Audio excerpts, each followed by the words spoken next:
Tributes are pouring in for Lindsey Graham. The South Carolina Republican senator died late Saturday night at age 71 from a brief and sudden illness. People in central South Carolina, where Graham grew up, are remembering him. Julia Keener tells us why he's bigger than just a politician in their eyes. For those who knew Lindsey Graham before the campaigns and the national spotlight, Sunday's loss hits close to home. Neighbors, friends, and community members in Central say they're not just remembering the senator, but the hometown kid who never forgot where he came from. He's going to be remembered for years. I mean, it's a big loss. He's done it all and accomplished a lot. From Washington to West Main Street in the town of Central, tributes have been pouring in. He was welcome here, always. But here where Lindsey Graham was raised, the memories aren't about politics. They're about the boy who grew up in this small town. It was always Lindsey that was there watching over us and playing as kids. After losing both of his parents as a young man, Graham took legal guardianship of his younger sister, Darlene. Friends say that responsibility revealed the character they would see throughout his life. Seeing him do all that was amazing. This is a small town, and he was on the world stage, and that was very, very enlightening. We respected him. We could always say, "Hey, Lindsey," and he would speak back. Town leaders say no matter how far Graham's career took him, he never lost touch with the town that raised him. Always remembered us, always thought about us. Yes, he was a good friend to this town.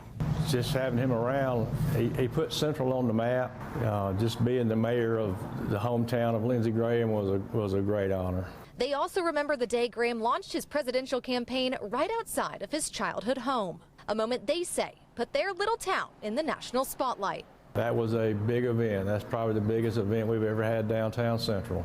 More TV cameras and networks than you would ever believe. And whether he was back for a fundraiser or just waiting in line for lunch in a t-shirt and ball cap, they say he never stopped being just Lindsey.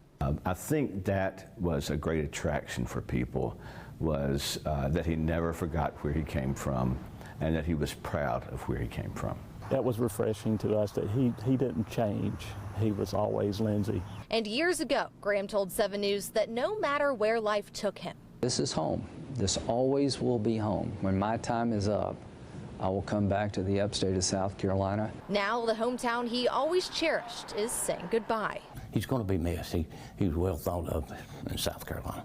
Town leaders tell us they're already discussing ways to honor Graham's legacy here in Central. Reporting in Pickens County, I'm Julia Keener. Within the past half hour, we've learned a report from the medical examiner of the District of Columbia shows Graham died from an aortic rupture caused by the hardening of his arteries. President Trump has ordered all American flags throughout the U.S. to be lowered to half-staff until next Saturday evening at 6. In a social media post, the chief executive said he wanted to honor South Carolina Senator Lindsey Graham's, quote, remarkable life and achievements. The Republican senator was a close ally of the president. He had just returned from Ukraine, where he'd met with Ukrainian President Volodymyr Zelensky. Graham was known for advocating for strong foreign policy. Queen City News Plus. Just search Queen City News on your smart TV's app store.